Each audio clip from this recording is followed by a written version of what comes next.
The night the old king died, the palace bell rang once and then went silent, as if even the metal feared what would come next. Rain slid down the stone wall like tears that did not dare to fall. In a small room at the higher tower, a young woman named Hannah stood alone, her hands shaking, a crown resting heavy on her palms. She was only 19. Outside those walls, the kingdom of light whispered her name with doubt. Too soft, too young, she will not last the winter. Anna had had those words in her life. Her father, King Robert, ruled with iron laws and sharp punishments. Thieves lost hands, rebel lost hands. Fear kept the kingdom quiet, but never peaceful. Anna had watched from behind doors as prisoners begged. She had cried into her pillow when no one could hear. Now the crown was hers. At dawn, Anna walked into the great hall. The law stood still. The guards gasped their spear. Everyone waited for her voice to shake, but it did not. "My people are afraid," she said softly, "not of enemy, of us." A murmur ran through the hall. Lord Mark, tall and cold eyes, stepped forward. Fear kept ordered. "Your Majesty, kindness will invite chaos." Anna met his gaze. Her eyes were tired but steady. "Then let us risk it." That very day, she did the unthinkable. She opened the prison gates. Not all of them, only for those jailed for hunger, for debt, for speaking in pain. She ordered bread baked and sent to the poor streets. She visited the sick without gas, sitting beside them, holding their hands. When her advisors warned her of danger, she smiled gently and said, "If I am armed for kindness, then my people will know the truth of my heart." Words spread like fire, but not the kind that burns, the kind that warms. Still, kindness has enemy.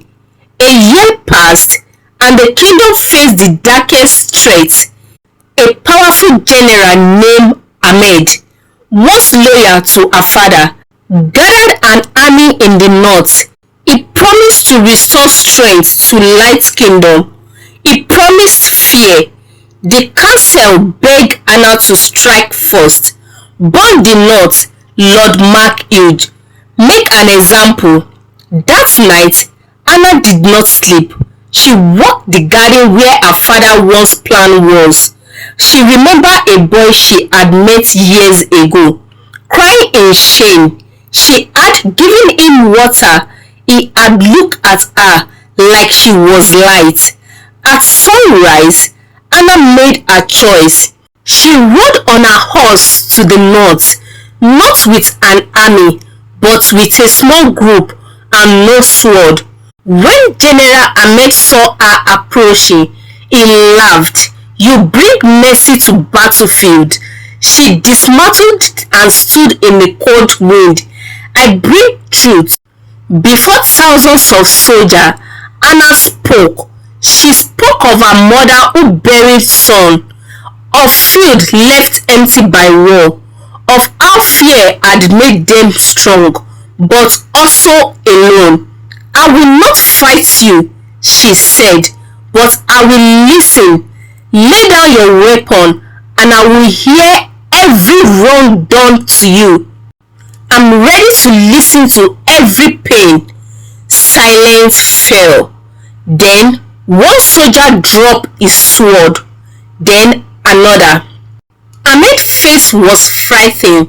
"You are weak," he spat. Anna stepped closer. Her voice broke, just a little. "I am afraid every day, but I choose not to let fear rule me." Ahmed ants trembled.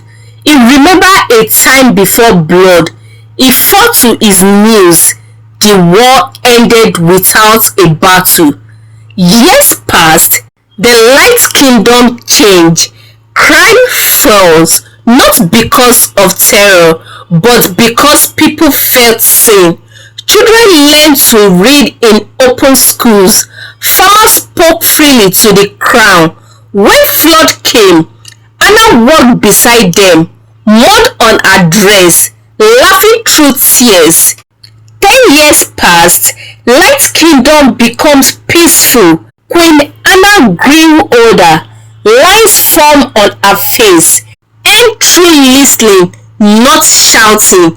When Queen Anna finally died, the bell rang again.